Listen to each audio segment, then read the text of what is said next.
নমস্কার বন্ধুরা, আশা করছি সবাই ভালো আছেন, সুস্থ আছেন। আপডেট মিত্র অনুরাগ চ্যানেলে আপনাদের সবাইকে স্বাগতম।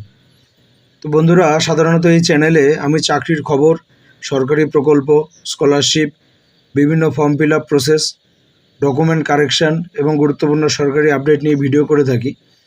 তবে আজকের ভিডিওটি একটু অন্যরকম, কিন্তু আমি মনে করি এই তথ্যটি আপনাদের অনেকেরই কাজে লাগবে, বিশেষ করে যারা নিয়মিত ট্রেনে যাতায়াত করেন বা পরিবারের কেউ ট্রেনে ভ্রমণ করেন।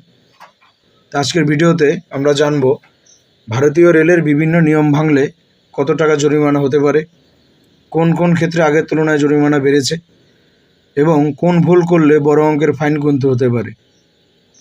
তাই ভিডিওটি শেষ পর্যন্ত দেখুন এবং যদি তথ্যটি গুরুত্বপূর্ণ মনে হয় তাহলে অবশ্যই ভিডিওটি শেয়ার করবেন, আর যদি চ্যানেলে নতুন হয়ে থাকেন তাহলে অবশ্যই চ্যানেলটি সাবস্ক্রাইব করবেন। তো চলুন শুরু করা যাক। প্রথমে আসি বিনা টিকিটে ট্রেনে ভ্রমণের বিষয়ে। যদি কোনো যাত্রী টিকিট ছাড়া অথবা অবৈধ টিকিট নিয়ে ট্রেনে ভ্রমণ করেন তাহলে তার বিরুদ্ধে 500 টাকা পর্যন্ত জরিমানা করা হতে পারে।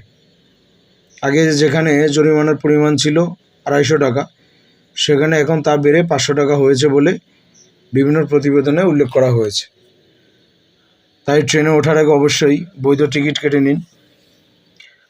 দ্বিতীয়ত, অবৈধ হকারি বা অনুমতি ছাড়া ব্যবসা করার বিষয়ে।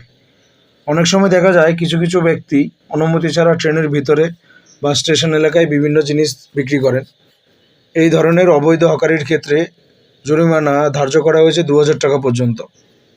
সুতরাং কোনো ধরনের লাইসেন্স বা অনুমতি ছাড়া রেল এলাকায় ব্যবসা করা থেকে বিরত থাকতে হবে। এবার আসি ধূমপানের বিষয়ে।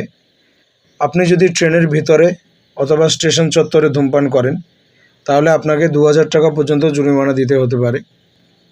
অনেক যাত্রী এখনও মনে করেন যে সামান্য সিগারেট খেলে হয়তো কোনো সমস্যা হবে না, কিন্তু বাস্তবে এটি একটি শাস্তিযোগ্য অপরাধ এবং ধরা পড়লে মোটা অঙ্কের জরিমানা গুনতে হতে পারে। এরপর আসি অসভ্য আচরণ বা বিশৃঙ্খলা সৃষ্টির বিষয়ে। যদি কোনো ব্যক্তি মদ্যপ অবস্থায় ট্রেনে গোলমাল করেন, অন্য যাত্রীদের বিরক্ত করেন অথবা অশালীন ভাষা ব্যবহার করেন তাহলে তার বিরুদ্ধে 2000 টাকা পর্যন্ত জরিমানা করা হতে পারে। একই ধরনের অপরাধ পুনরায় করলে জরিমানার পরিমাণ 5000 টাকা পর্যন্ত পৌঁছাতে পারে। কিছু ক্ষেত্রে আইন অনুযায়ী আরও কঠোর ব্যবস্থাও নেওয়া হতে পারে।